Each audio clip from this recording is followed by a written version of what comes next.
Hi everyone, and this is the new episode of Mind Your Pickleball, and today we have Kevin Dong with us. Hi Kevin. Hello there, happy to be here. Thanks for having me. Yeah, very happy to have you here too. Kevin is APP semifinalist, but most notably he is the content creator, pickleball influencer, and I would say, and as you said, content creator slash pro pickleball player. That's on the road to pro. Pro-ish. It depends on, the definition of a pro sometimes. APP semifinalist. Yeah. Okay. In men's doubles or in doubles, men's doubles? I was playing with a Pulse V actually, so haven't been back since. Absolutely no advertisement was intended in this conversation, purely educational. Yeah.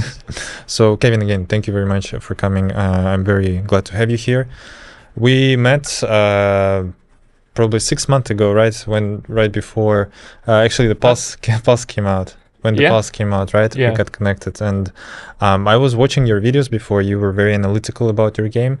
I like how you basically dissolve every shot, every play, how you kind of structuring it. But our conversation generally here is we're trying to target how to basically change your mindset, how to train your mindset, how to, how not to suck at the tournament. Basically, I'm the god of recreational play, but when I come to the tournament, every time I'm just failing because either I can't execute the shots I usually execute, in my rec play, or something else is on my mind. And this is the topics I would love to talk to you about today, and just from your experience, from your perspective. And I think it might be a very interesting conversation to have.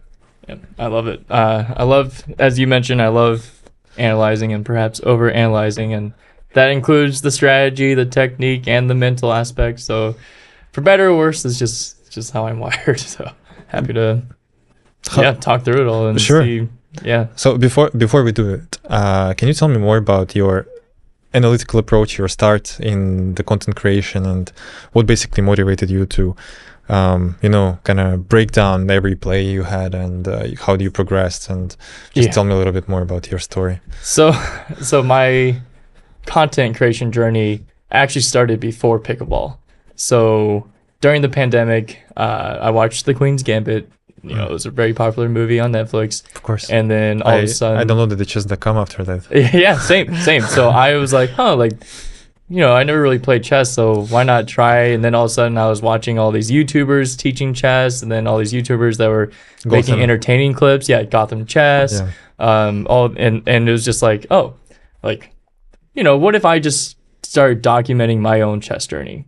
And from an adult learner, from no prior chess knowledge other than how the pieces move, to, an adult intermediate player. And that kind of process was very therapeutic for me personally, because I was mostly doing it for fun, and then kind of realized that having to use that creativity in my brain is something that I hadn't done for the first 25 years of my life. So that's still what it is to me in pickleball. It's like, I'm such a left brain oriented person, logic, and doing all this analysis and stuff. And by creating content for 15 minutes a day, I get to train your use the other side of the brain. Yeah, the right side, which is usually more known for the creativity and artists. Artistic side of things. So for me, it's just a ton of fun, and What was the name of your channel back then? Oh gosh, it's KD Learns. If you want to see some cringe videos, go to it. But I was also doing a mixture of breaking down chess games and different chess tactics that I played or people can learn from. And then 21,000 subscribers. Yeah. Come on. And then honestly, if you watch it, it is kind of like a similar style of I'm taking you through a chess game that I played. Now I'm taking you through a pickleball point. So it was something that I didn't know I was preparing for back then. I was preparing for my pickleball content days. But that's pretty cool, actually. I wish I knew it a little bit earlier so I can watch them, because I think I still stuck on my 1300 elo, and I can move up. Yeah, I think I got to 1700, and then and that's just online on chess.com. But 1700 is around 5.5 DUPR. No, yeah, am I wrong? It's all about perspective, but yeah, maybe close to like 5-0 or 4-5. No, that looks very solid to me. Like one of the best performers, one of your best performers took like 84,000 views. My secret to getting 1600 elo in chess. Yeah. Yeah. So, and that was your preparation to go basically into the pickleball content creation. Yeah, and when I started playing pickleball, it was almost like a more natural fit because I was an adult learner for chess. Yeah. Like, I'm not going to be a chess master, right? And even there's levels to it. There's the grandmaster at the very top. Then there's international master, FIDE master, all that other stuff. But with pickleball, since it's so new, I was able to be like, I played college tennis. I played years and years of tennis. Okay, I'm kind of starting at that, candidate master level as a pickleball player because there's just not as much competition yet. So it's kind of like, if I can have a edge on the rest of the content creator competition bubble, it's gonna be therapeutic for my right side of my brain. It's gonna be fun and educational, hopefully for audiences, and I'm a little bit better than I was at pickleball than I was at chess. So it was like win. Let's keep going, and retired the KD Learn side of the journey and went forward with Kevin Dong Pickleball. Most of the stories, when you ask people how did they learn about pickleball, the most common words I hear, it was during the pandemic. But I assuming you have a similar story for pickleball as well. Can you tell me, how did you discover pickleball? So I discovered pickleball when I just moved to Cincinnati, and two of my other friends from college tennis also just moved to Cincinnati. And one guy was like, hey, I need a sub for this pickleball league that I'm playing in. And I was like, this is a real thing? What are we doing here? But, I haven't seen my buddy in a while. Let's go play. I sub in, we play a match, we win it. And this is 2022? Yes, 2022. Yes. Summer 2022. And then, he's explaining the rules as we're playing an actual match. And then we win 2 matches, and he's like, that was the semifinals and finals of the playoffs. And I was like, what are we, what's happening right now? And, but then, it was us 3 former college tennis players just playing around with each other and being like, all right, let's practice this or that. Probably was a baseline game. Yeah, exactly. It was headless chickens running around, not knowing what we were doing. Finally, a local pro asked to be our 4th. And we're like, I don't know. He comes in and he just wipes the floor. We're like, okay, there's a lot of different layers to this onion. We should keep figuring out how to actually play pickleball. And once we started doing that, he was teaching us third shot drop instead of third shot drive. And if you just bang, especially with the older paddles, that's not enough. And it was just trying to learn one skill after another. What's a back and roll? Okay, we should be able to do this because of tennis. Okay, not just chipping everything. Yeah. And it was just a lot of fun to learn something new, especially after coming from college tennis where we all felt a little burnt out afterwards. And just be inherently a little bit better because we have racket sports, and then try and be how can we beat so-and-so today? How can we, beat each other? So you initially had that excitement of coming to the court, picking up the racket, and oh my God, I'm so good. Yeah. I can be great at this sport. And then the local pro comes in and you're like, okay, maybe I'm good, but there is something to learn. And that never stops happening because then we would watch the pros on TV, and I didn't realize when you watch pickleball on a screen, it looks a lot easier than in person. Yeah. So of course we go and sign up for a pro pickleball tournament. It was the APP Cincinnati qualifiers, and we get rocked in qualifiers. And I was like, okay, these pros are actually really good. So first tournament you played was a qualifiers for PPA Cincinnati? No, we played a couple. I played a 4-5 tournament and then a couple 5-0s. And the local ones, not rated or not sanctioned. We played a PPA 4-5 in 2022, so that was the first one. It went from the beer league straight to 4-5 PPA. Wow. Okay. And then, but we were kind of training or practicing. Sure. And then, I think from 4-5, I played 1 or 2 5-0 tournaments, and then started trying to play pro. And then it was this is way harder. Okay, well, my journey was a little bit different. I started for 3.5. I won my first 3.5, and then I moved to 4.0, and I got stuck, and I didn't win 4.0. And then I decided to move on and to 4.5, and I still didn't win 4.5, but I'm medaling consistently, and that's my struggle. I think I'm just playing between 5.0 and 4.5 back and forth. Medaling consistently in 4.5, but not getting deep enough in 5.0. So I think I'm sort of stuck at a certain level. And what time period are we talking about for this journey? Like, probably a couple years as well, the same. But I don't have a good tennis background. I mean, I knew how to hit the ball, but I never was good, or I don't have enough, let's say, competitive background. Yeah. Like I never competed at the tournaments in the collegiate tennis. So yeah, but this conversation is not about me. I'm just sharing your a little bit of more of a story here. I do want to say though, it is all about perspective, because you're saying, oh, I wasn't good at tennis. Well, there's a lot of people that are much better than me at tennis that are probably like, oh, I played Division 3 tennis. It's like, okay, how good D3. is that, right? Well, okay. Well, yeah, there's always a bigger fish, right? Right. Yeah. And then it's like, well, even people that play high school tennis are going to have an inherent advantage over someone that's never played racket sports. That advantage can get whittled away through drilling and stuff, but yeah, I guess it depends on like where you invest your time once you do get into pickleball. What was the first pickleball tournament you watched live? How the pros play? Was it the PPA Cincinnati? That PPA Cincinnati in September 2022. Okay. We played 4-5, and then in between we would like watch the pros. And that was the dominance era for Jones Brothers, if I remember. Oh, and for sure. Yeah, and I think the paddles were very different back then. Just looking 3 years ago, yeah. Yeah, I played with like a Gen 1 Yola Hyperion. Yeah, and probably. Like if I went back to it now, I remember even like a year after that I went back to it and I was like, oh, this is like so like soft, like compared to the Hyperion. Yeah. Yeah, okay.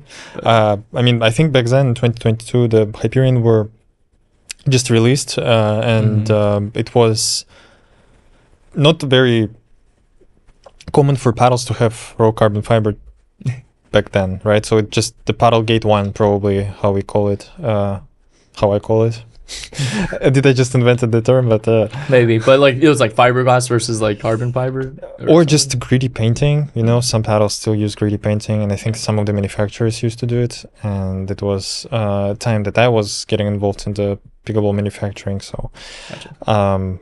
Yeah, so very different game, right? Very, but comparing to game what we have now is way slower, and I think the entry barrier was probably lower. So now it's a very deep bracket of qualifiers. Probably back then you can just play directly without qualifiers. Yeah, I think we had a couple friends that signed up for that same tournament in pro, and they didn't have any qualifiers. They just ended up playing Ben Johns. Yeah, basically, like they either played Ben Johns or AJ Culler or Riley Newman or whoever was at the top at the time. Yeah. Wow, I can't believe it was 3 years ago. It's like I just watched it on my computer, having lunch and watching the Amazon Prime. You think it's flown by, like the time between discovering pickleball and now? Probably since the pandemic time kind of changes, and yeah, maybe 2022 to 2025 was pretty fast. For me, it's like the opposite. I feel like it's like it's so hard to like imagine a life before pickleball now. Like I feel like it's felt like it's been there forever, even though it's been relatively new. I don't know. For like in my life, like in that sense. Okay.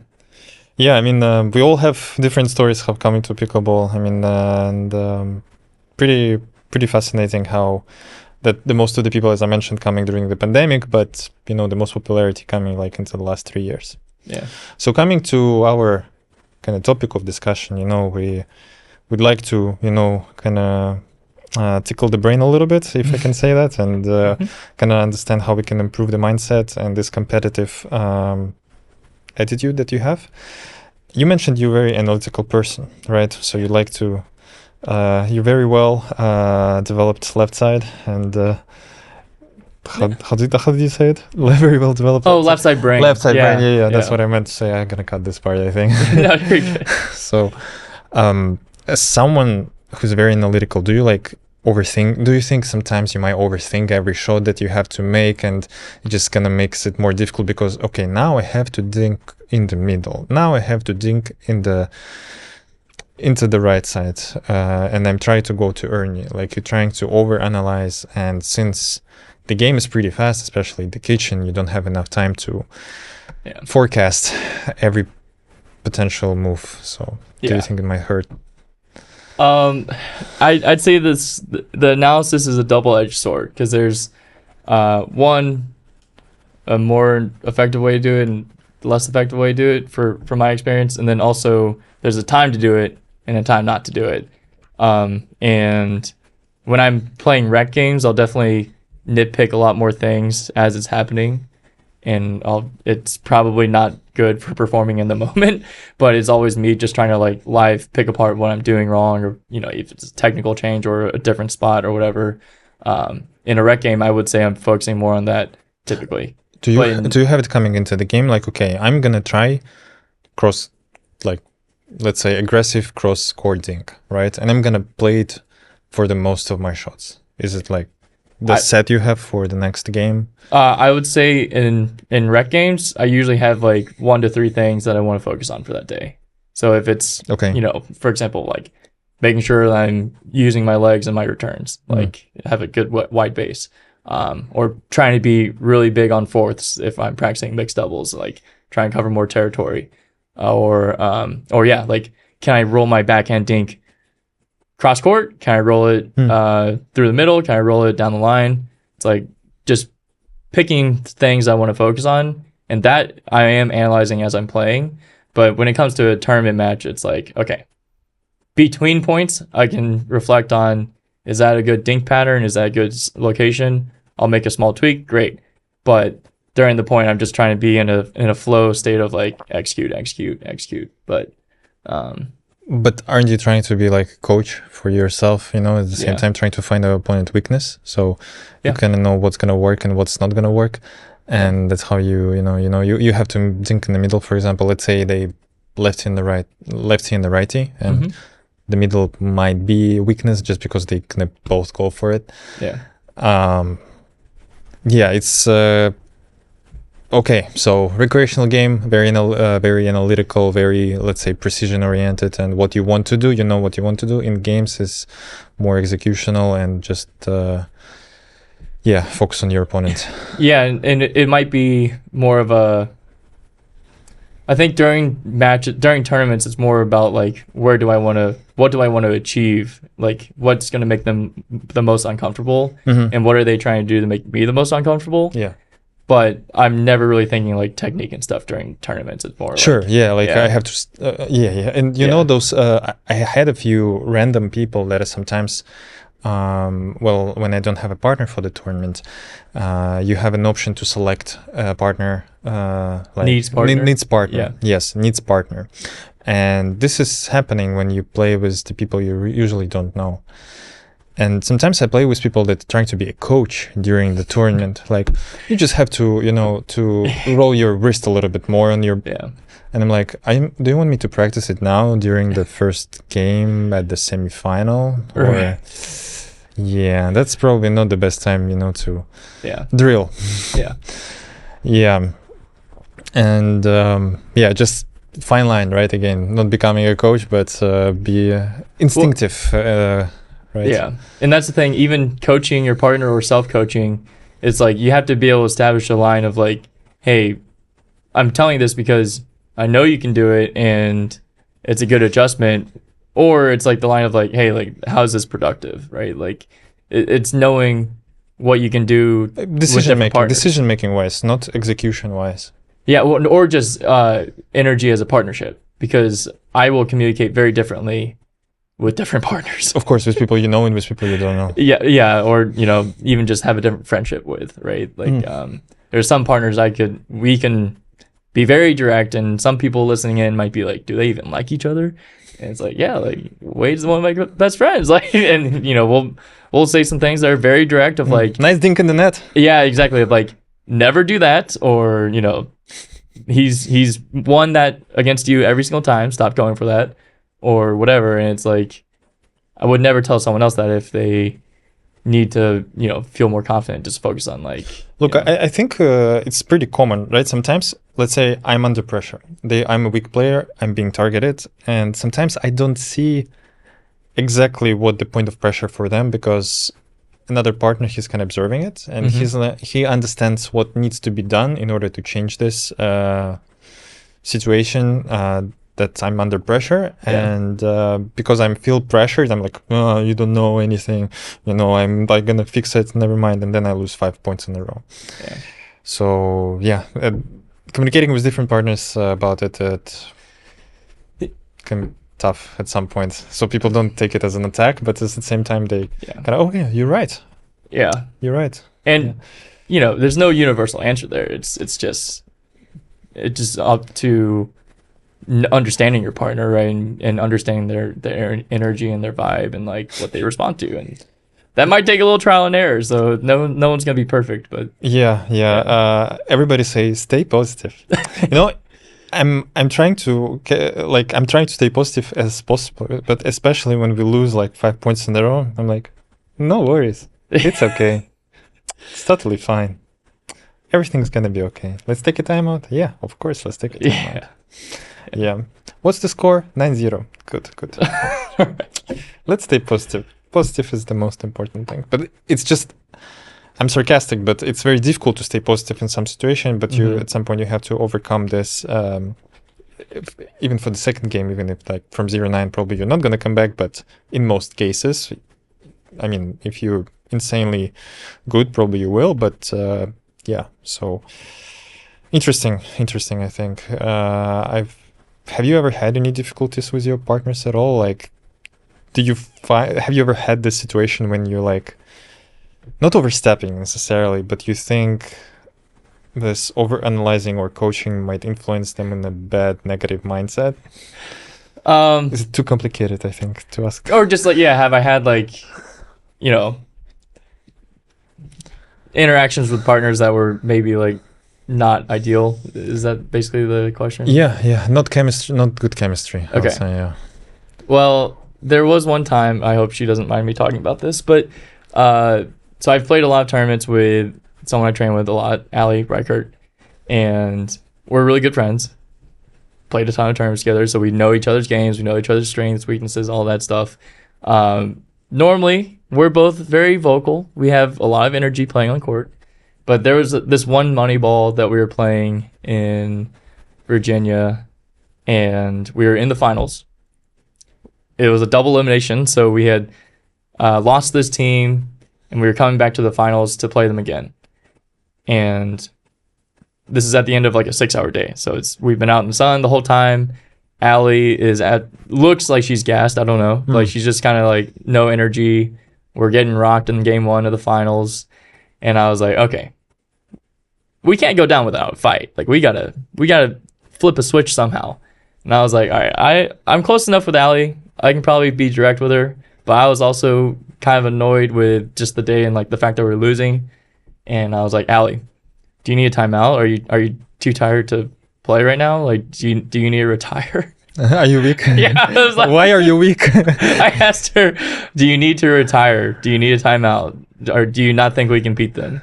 I was just throwing every question of like, do you not want to be here? Like, kind of like that tone of like, hey, what are we doing here? And she was like, shut up. But I think my goal was, hey, like she was low on energy because we've had a long day. But as soon as I was like trying to push her buttons and get her to get angry at me, I was like, okay, she's angry at me, I'll take it.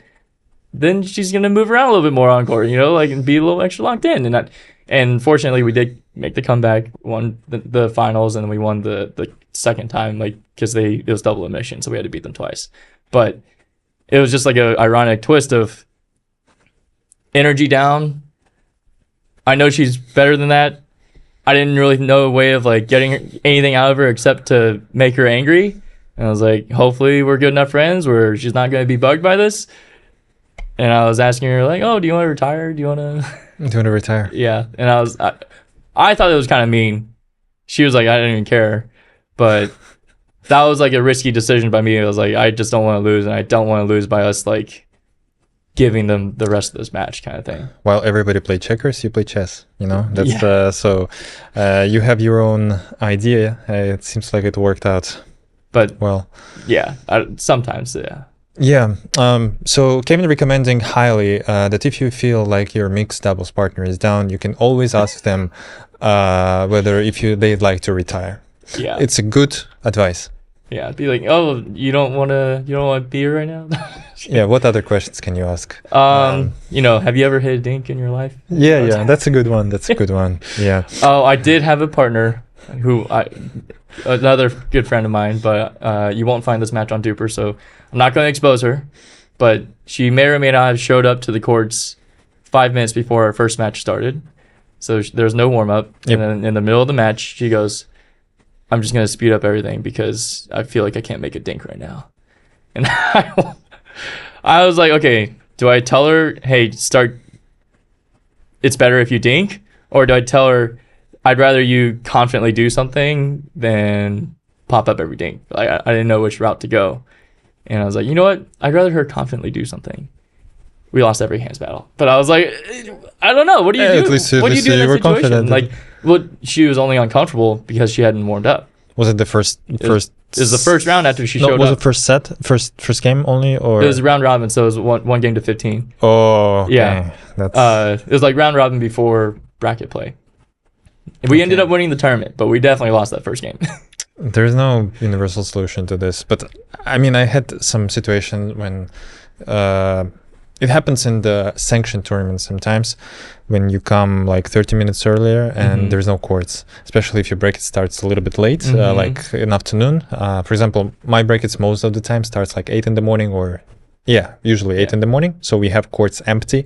We can warm up, but sometimes they start later and all courts are full. So you don't have opportunity to warm up. Maybe in that case, it's okay, you know, to take the first game slow, to just feel the ball and even make mistakes on dinks, which is totally okay. Just, you know, missed dink is not the end of the world. At least you're gonna warm it up a little bit and then go better in the. But what you ended up warming up after you had this hand battles?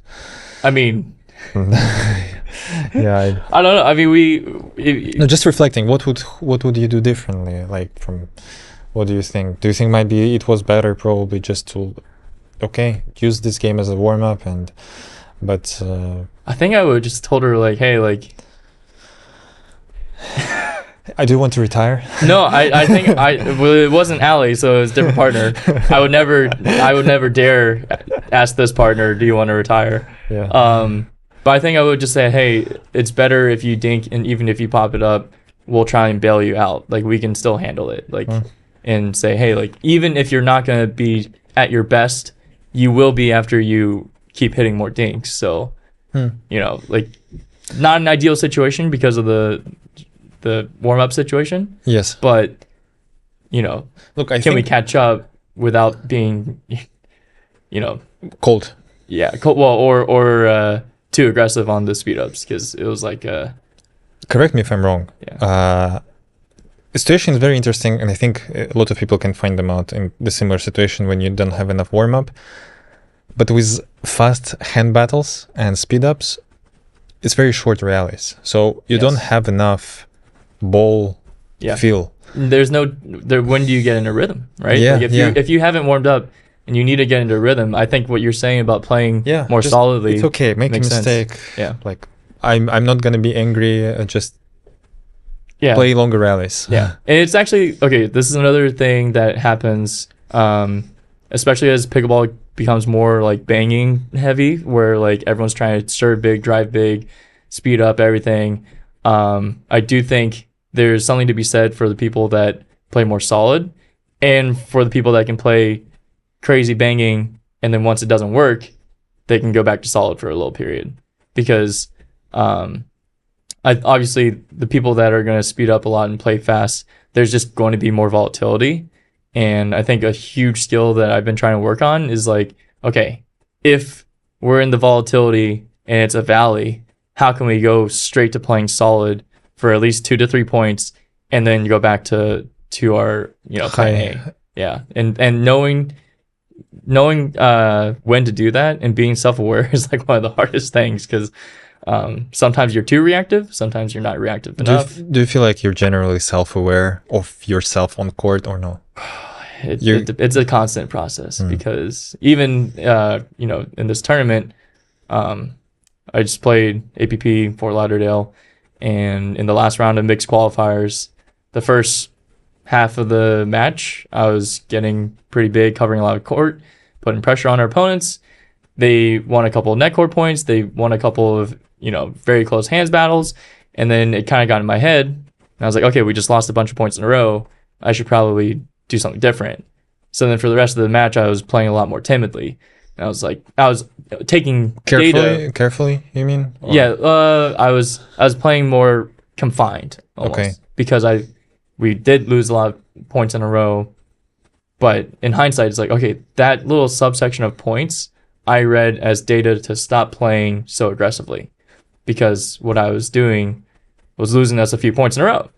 But at the time, in hindsight, I realized, like a lot of that was almost luck based, and then the rest of the match became easier because they felt no pressure and they were making all their shots because I wasn't as much of a threat. So I didn't realize that in the moment. So I would say, yeah, it's something I need to work on all the time. And sometimes it's about patterns. Sometimes it's about how active you are, and other times it's just feel based. And yeah. When was the moment that you recognized the pattern in yourself? When you were watching your own videos, basically, you're like looking at yourself and you think, okay, I was not in the right mind at that moment of time. It was actually a friend who was watching, and right after the match, he made that comment, and then I was watching film back, and I realized, yeah, he's totally right. Like, actually, yes, recording your own games is what you do first, and it might be very helpful not just to understand your like errors, like strategic errors, your executional errors, but might be also a key to look at your body language and see where you might feel under pressure, and where you feel a little bit tight when you think you're not loose enough to play confidently at your own game. And I had the same thing. My partner pointed out to me that, hey, look at your game. Not that you want to retire, but in the case that it's very difficult to objectively evaluate yourself just by playing without watching you from that's what the coaches are for, right? That's why look at yourself from the sideline. So that's what Kevin does.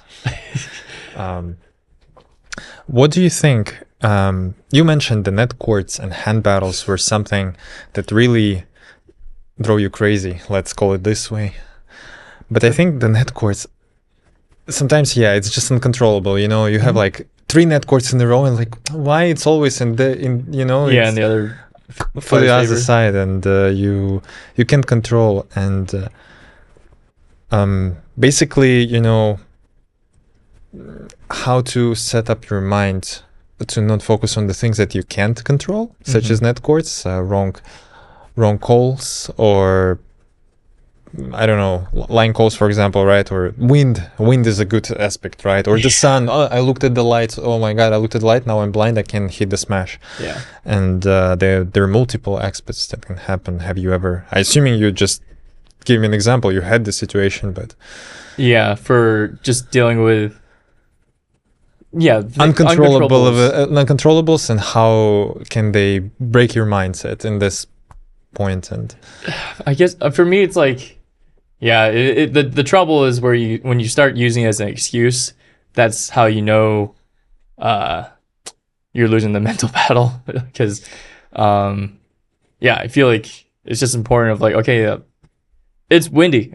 I can't really do anything about the wind. And windy for everyone. Right, but I can start aiming for target margins on the side that is shoving the ball towards my opponent. And when I am on the side when the wind's coming to me, I have more margin. So it's like, okay, that's what I can control is where I aim. But I can't really control when the ball is moving because an extra gust came out of nowhere. Sure. So, it's tough. I think it goes back to kind of trying to find like a flow state during matches where it's like, okay, yes, I'm aware of what's happening, but I'm not necessarily making decisions. I'm just playing how it comes.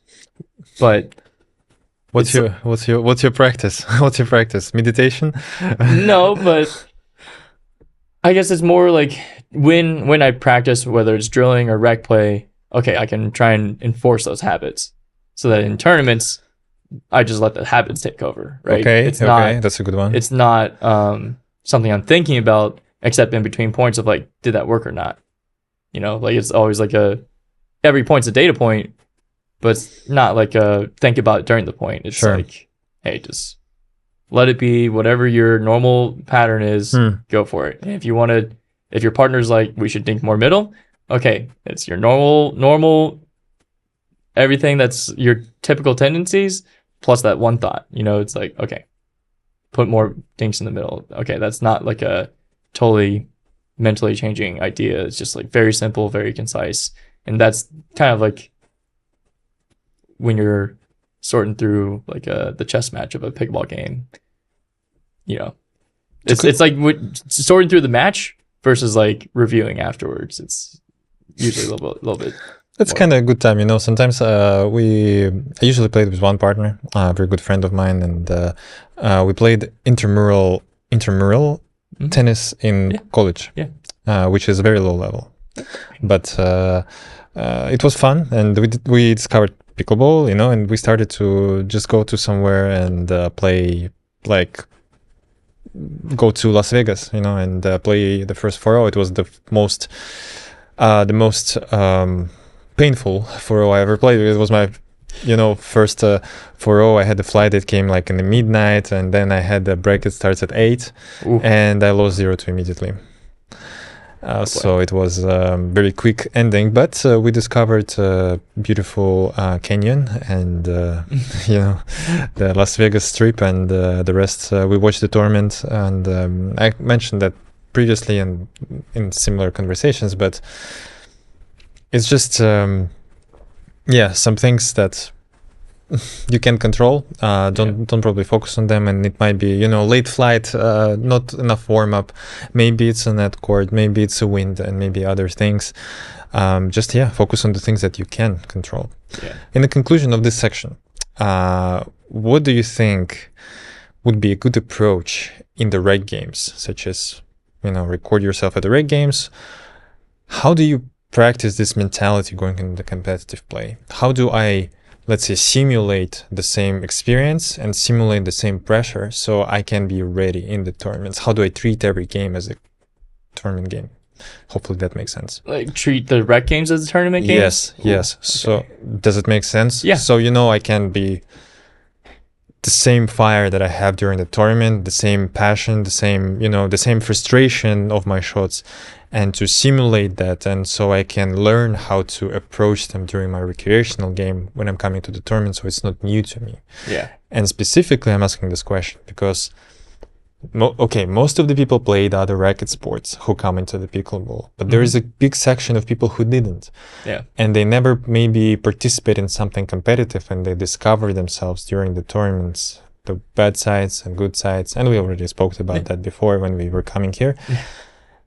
Yeah, what do you think might be the good practice to simulate this tournament experience? That's interesting because I feel like I basically have two rec game modes. One mode, I'm doing the thing where I'm saying one, 2, or 3 things that I want to focus on. That's what I'm going to do. Every time I get a flick, I'm trying to put in different spots for whatever my daily things to work on. That's what I'm focused on for most rec games between tournaments. Leading up to the tournament, like right before the tournament, those rec game sessions are more like, okay, we're treating it more like a match. It's not going to be full tournament mode because there's no stakes on it. Play for money. Sometimes people will be like, hey, let's put $5 on the line. It hasn't happened all that much, but we've done it a handful of times throughout the years, and it's like, Was it helpful? Yes and no. I mean, it's still just like, okay, there's $5 on the line. I already didn't want to lose to you, so I'm still going to try just as hard. And for me, it's like, I just don't like losing. So even if I am working on things, I still am trying really hard.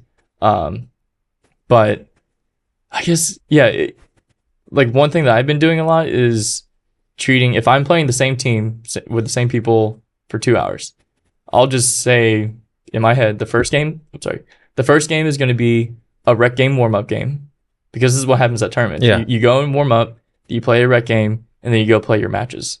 So for me, I've been framing my practices as warm-up game, and then first round of qualies, or first round or round of 32 for main draw, like whatever it is. It's like, all right, this is the first round for these 2 games.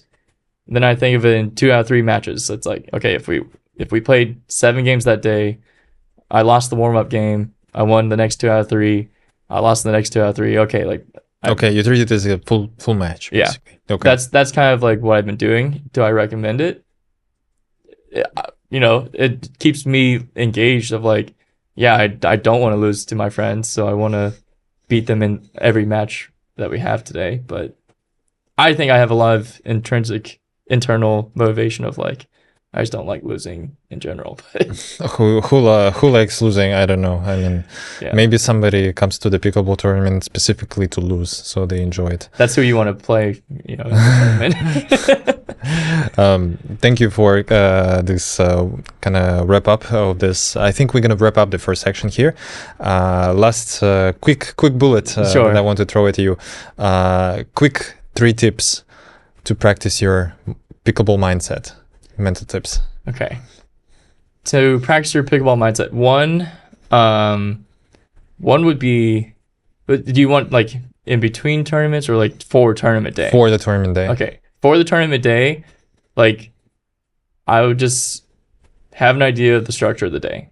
So like, what time does it start? Okay, work backwards. What time do you need to get there to warm up? What time do you need to wake up so you can eat Don't something? stress out on something else. Right. Like just have the structure of the day in your mind and plan accordingly. Yep. Okay, is it going to be a 4-hour event? That probably means you need a lot of fluids and a lot of and some snacks to get you through the day. So just preparing all the little details helps you focus on actually competing. And that's a huge thing. Like if you are tracking down your water cooler because you left it on the other side of the venue and you're like, oh, I just got a text to go on. Like it's unnecessary stress, right? 2 would be just routines. So like in rec games, I've noticed that I will rush my serve and then just miss like way more serves than I will in a tournament. Well, what am I doing in a tournament? I have my serve routine and I'm very disciplined about doing it in a tournament. So it's like, okay, like I should probably do that in rec games too. What is your routine? Do you bounce the ball or do you like inhale on the ball, exhale on the ball? Smell like, the whole no, I just like I don't have anything too complicated, but for serves, like I just walk to the line, bounce, wait to hear the score called. But if you're not all matches are ref sometimes, right? So if you're, especially for amateurs, so APP, I think most of them have okay, it. most of them, okay. But yeah, like having a routine of like, okay, I'm gonna bounce it until score is called, Yeah. and then I'm gonna look at where I want to go, and then I swing. Okay. But some people are like, and I'm guilty of this too. They just walk out. Oh, okay. Like I'm calling the score as I'm hitting it, and like then I just miss it in the nets because I didn't even like load my legs or anything, right? And it doesn't have to be something super structured. Like I bounce a different amount of times every time. It's just bounce, look, load, go. Yep. And then for returns, I always are typically, will touch the fence or whatever's behind me, or if there's a lot of space, I'll just make sure I squat down. Or tennis net. Yeah, tennis net. Yeah. So even for returns, I'll have a routine as well, just to mentally like prepare for the point. Okay. Thank you very much, Kevin. I think this would be the end of part 1, and talking in part 2. Sounds good.